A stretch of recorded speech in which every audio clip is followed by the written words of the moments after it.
Welcome to Nandu பாப்பா kitchen. இன்றைக்கி நம்ம என்ன பார்க்க போகிறோன்னா, கடலை மாவில் ஒரு போண்டா ரெசிபி தாங்க பார்க்க போகிறோம். அதுக்கு நான் 1/4 கிலோ கடலை மாவு எடுத்திருக்கேன்.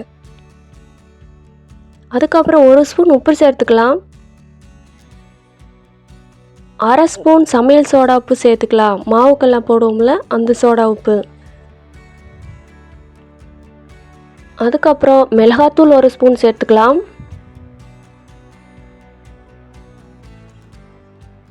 இதெல்லாம் சேர்த்ததுக்கு பிறகு புதினா இலை, மல்லி இலை கட் பண்ணி வச்சுருக்கேன், அதை இதில் சேர்த்துக்கலாம். பெரிய வெங்காயம் 3 வெங்காயம் கட் பண்ணி வச்சுருக்கேங்க, அதை இதில் சேர்த்துக்கலாம்.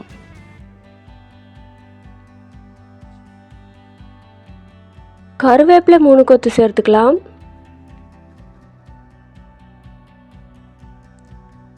இது எல்லாத்தையும் ஒன்றா சேர்ந்து நல்லா பிசைஞ்சு விட்டுக்கோங்க. நீங்கள் பச்சை மிளகாய் இருந்தால் அதை சேர்த்துக்கலாம், ஆனால் நான் இங்கே பச்சை மிளகாய் சேர்க்கலை. மாவு இந்த பதத்துக்கு இருக்கணுங்க, அந்த மாதிரி பிணைஞ்சு வச்சுக்கோங்க. அதுக்கப்புறம் ஒரு கடாயில் எண்ணெய் காய வச்சுக்கலாம். எண்ணெய் நல்லா காஞ்சதுக்கு பிறகு நம்ம பிசைஞ்சு வச்சுருந்த மாவை கொஞ்சம் கொஞ்சமாக இதில் போட்டுக்கலாம்.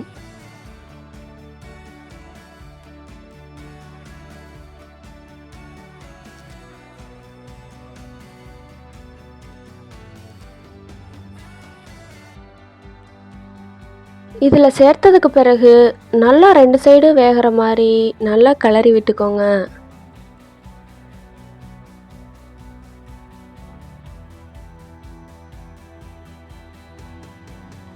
இந்த மாதிரி 2 சைடும் நல்லா வேகணும். இந்த மாதிரி 2 சைடும் நல்லா வெந்த பிறகு சூப்பராக நம்ம போண்டா ரெடி ஆயிருங்க.